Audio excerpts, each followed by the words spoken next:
Nako guys, ipinagbabawal na ito ngayon ni Meta guys. Kaya kailangan na talaga nating mag-ingat ngayon dahil hindi po lahat ng gumagawa nito ay nakakalusot. Mas marami pa rin guys yung mga na-demonetize na dahil lang sa mga ganitong content.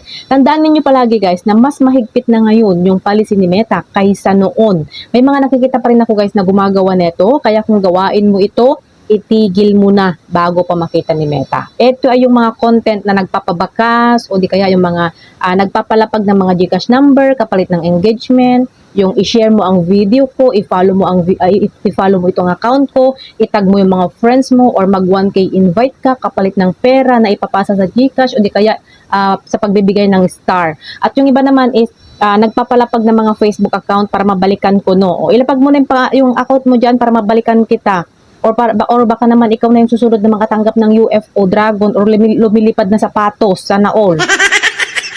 Itigil nyo na yan guys. Dahil fake engagement po ang mga yan or inauthentic engagement. Hindi po ako against sa mga ganyang content guys ha. Kasi nasasayangan lang ako doon sa mga na-demonetize na dahil lang sa mga ganyang gawain. Lalo na kung malaki na yung bahay mo.